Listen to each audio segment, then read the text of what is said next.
So basically, I think whether to, improve our ways to teach math. The answer to this question really depends on different groups of people.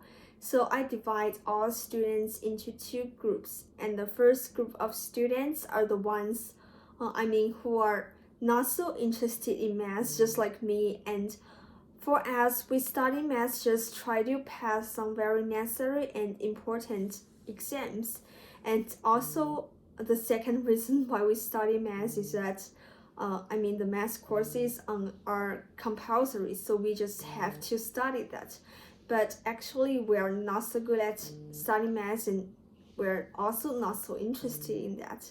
So that's the first group of students, and the second groups of students are the ones who are very interested in math, and they can well master most of the points in math, and they can also, maybe some of them want to major in math in the future. So I'm firstly going to start with the first group of students, which are the students like me.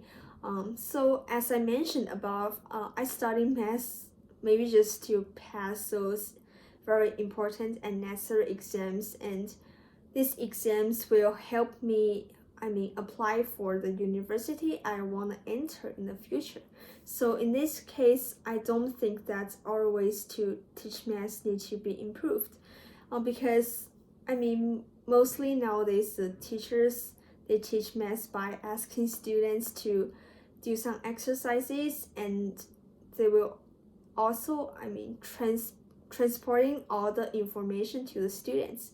So I think actually it's just quite suitable and usable for me, because if I'm required to do those projects, or surveys, or maybe studies, I will suffer really, and I might not also pass that exams because I will spend most of my time doing those projects.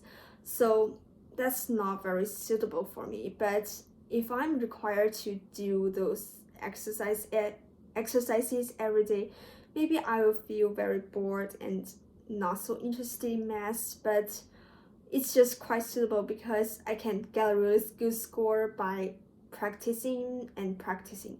So that's for the first group. But for the second group of students, our ways to teach math really need to be improved, because I think if asking them to do exercises every day is just limit their ability and maybe a talent, because they can well master most of the points, and they can also pass the exams only by studying themselves. And also they want to explore more information that is not in the textbook. So in this way, doing some projects and write some essays may be quite suitable for them, because during this process they can get to know more about math and become more interested in that. So that's my opinion.